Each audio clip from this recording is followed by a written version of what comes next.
నమస్తే, welcome to 99 TV. Russia అధ్యక్షుడు Vladimir Putin భారత పర్యటన తర్వాత ప్రధానమంత్రి నరేంద్ర మోడీతో చర్చలు జరిపిన తర్వాత జరిగిన ఒక మెగా ఆపరేషన్ నిజంగా కళ్ళు బైర్లు కమ్ముతాయి. ఎవరికి? మనకు కాదు, పొరుగు దేశాలకి, ప్రత్యేకించి మన దాయత్ దేశాలు పాకిస్తాన్, బంగ్లాదేశ్ అండ్ అన్నింటికి మించి చైనా, నక్కజిత్తుల చైనా డ్రాగన్కి ఒళ్ళంతా అనుమానాలు మొదలైనాయి. సరే, ప్రపంచ పోలీసు ఎలాగో ఉన్నాడు, మనం ఏం చేస్తున్నాం? పొద్దున ఆడి తిండి మానేసి ముందర మనం ఏం తింటున్నాము, ఈ వ్యవహారాలు చూడటమే. కానీ ఎంతసేపు మనం పచ్చడి మెతుకులు తింటున్నా వాడి పళ్ళెంలో పరవానం ఉన్నా సరే అది వదిలేసి ఈ పచ్చడి మెతుకులు వంకే చూస్తూ ఉంటాడు. సో వాళ్ళు ఏడుపులు పెడబొబ్బులు అవన్నీ పక్కన అలా ఉంచితే ఒక అద్భుతమైన కార్యక్రమం జరిగింది.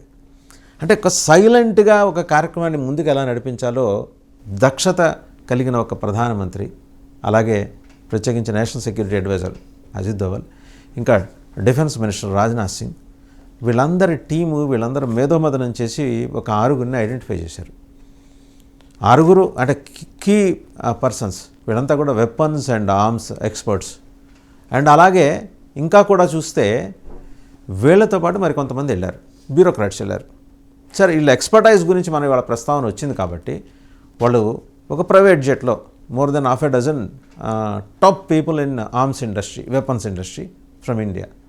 అందులో 2 ప్రధానంగా కనిపిస్తారు. ఒకళ్ళు అదాని డిఫెన్స్ అండ్ అలాగే రిపబ్లిక్ ఫోర్జ్ వాళ్ళ ప్రతినిధులు వెళ్ళారు. వాళ్ళతో పాటు ఆయుధ తయారీలో నిపుణులైన వాళ్ళు వెళ్ళారు, రష్యా వెళ్ళారు. ఒక స్పెషల్ జెట్లో వెళ్ళారు. వెళ్ళిన వాళ్ళు ఊరుకున్నారా? అద్భుతంగా జాయింట్ ఆపరేషన్కి సంబంధించిన సమస్త చర్చలు జరిపారు. ఎలాంటి వ్యవస్థల్ని తయారు చేయాలి. రష్యా ఒక సజెషన్ లేదా ఒక కోరిక చేసింది. వాళ్ళకి ప్రస్తుతం ఉన్న ఉక్రెయిన్తో ఉన్న యుద్ధ వాతావరణం దృష్ట్యా వాళ్ళు అక్కడ ఇమీడియట్గా ఈ ఆయుధాల తయారీ నిరంతరం చేస్తూ ఉండే పరిస్థితి లేదు. బట్ వాళ్ళకి అవసరం. సో చేయడానికి తగిన ప్లాట్ఫామ్ ఎవరు? నమ్మదగిన మిత్రుడు ఎవరు? దశాబ్దాల తరబడి నమ్మదగిన మిత్రుడు ఎవరు? భారత్. అండ్ పుతిన్ గారికి నరేంద్ర మోడీ ఇద్దరికీ కూడా మంచి సత్సంబంధాలు ఉన్నాయి. అండ్ ఒక దేశం మరొక దేశం కోసం నిలబడతాయి. అలాంటి కట్టుబాటు ఉంది, ఒక సంప్రదాయం ఉంది. మనకు ఆపద వచ్చినప్పుడల్లా మనకి మేరుపర్వతం లాంటి సహాయం చేసింది రష్యా. అలాగే రష్యాకి కష్టం వస్తే భారత్ నిలబడింది. ఈ పరస్పర సహకారం వల్ల ఏంటంటే ఇవాళ ఈ ఆయుధ రంగ నిపుణులు అంటారా, యుద్ధరంగ నిపుణులు అంటారా, వీళ్ళందరూ వెళ్ళి అక్కడ మాట్లాడింది ఏంటి, ఇంటర్న్ మనకి రాబోతుంది ఏంటి. F-16 ఇక్కడ తయారు చేస్తానని ముందుకొచ్చి అప్పట్లో అమెరికా చేసిన మెరమెచ్చలేంటో చూసాం.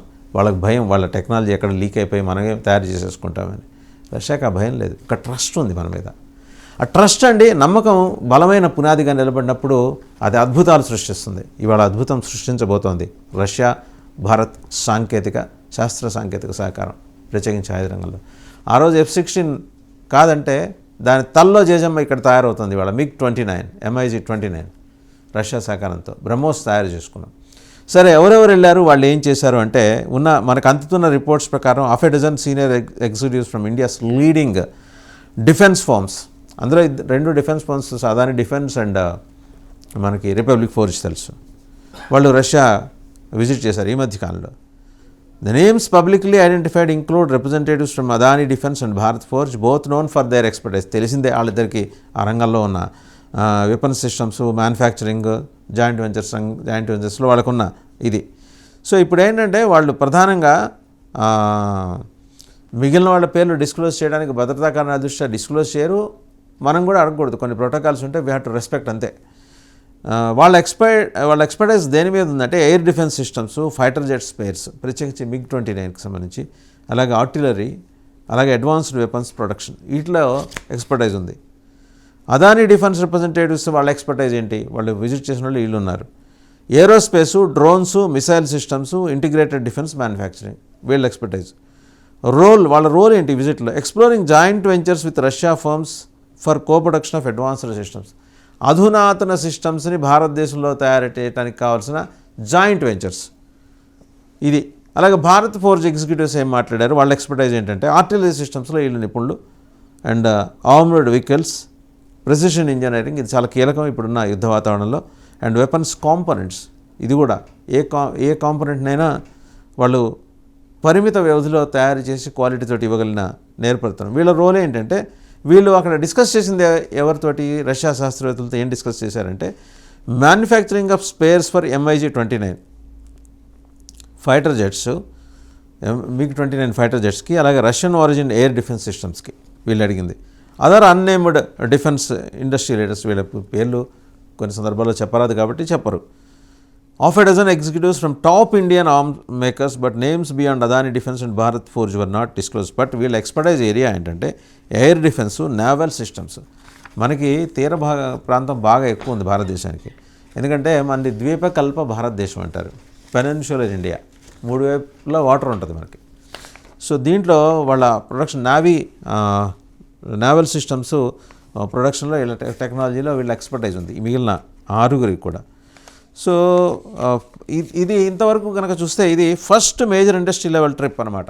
రష్యా 2022 ఇన్వేషన్ ఆఫ్ ఉక్రెయిన్, 2022లో ఉక్రెయిన్ తోటి యుద్ధం మొదలైన తర్వాత రష్యాతోటి జరిగిన ఈ గొప్ప ఒప్పందం ఏంటంటే, in fact first major industry level trip ఇది.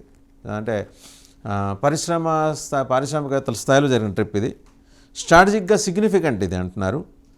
జాయింట్ ప్రొడక్షన్ అంటే ప్రధానంగా ఏంటంటే వెళ్ళిన వాళ్ళందరూ కూడా ఆయుధ రంగాల ఇప్పుడు వీళ్ళు రెబెల్ ఫోర్స్ కావచ్చు, అదాని డిఫెన్స్ కావచ్చు, అండ్ అన్ఎయిమ్డ్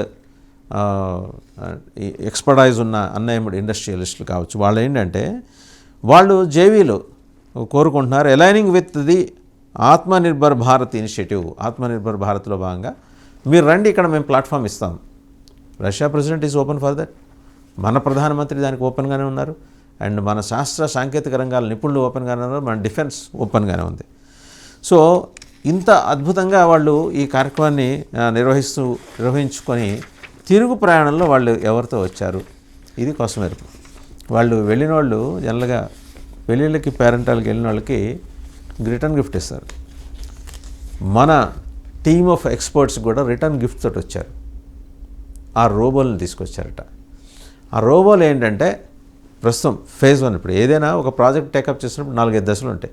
అందులో ఫేజ్ 1లో ఆ రోబోస్ ప్రస్తుతం ఇక్కడున్న ఇండియన్ భారత సాంకేతిక నిపుణులు, శాస్త్రవేత్తలకి, ఆయుధ తయారీ నిపుణులకి ఏంటంటే గైడ్ చేస్తాయి అవి.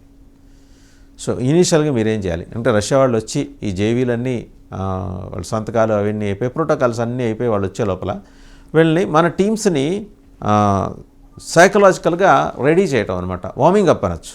మనం అనుకుంటాం క్రీడల్లో చూస్తుంటాం, వార్మింగ్ అప్ అంటారు, వార్మింగ్ అనొచ్చు. వీళ్ళతో పాటు ఆ ప్రైవేట్ జెట్లో 6 రోబోలు వచ్చినాయి. అన్నీ ఫుల్లీ ఎక్విప్డ్ అడ్వాన్స్డ్ సిస్టమ్స్, ప్రత్యేకించి నావల్ డిఫెన్స్కి సంబంధించిన ఒక అద్భుతమైన వ్యవస్థలన్నీ కూడా అవగాహన ఉన్న రోబోస్ అవి. అంటే ఆ రకంగా వాటిని డిజైన్ చేశారు, ప్రోగ్రామింగ్ చేశారు, అవి పంపించారు. సో ప్రస్తుతం అవి భారతదేశానికి వచ్చిన ఆ రోబోలు మనకి సహకరిస్తున్నాయి. మనం ఎలాంటి మేలు జాతి యుద్ధ విమానాలు, ఫైటర్ జెట్స్ని తయారు చేయబోతున్నాం. అదొక్కటే కాదు, నావల్ డిఫెన్స్కి సంబంధించి కూడా మనం చాలా కీలకమైన అడుగులు వేయబోతున్నాం.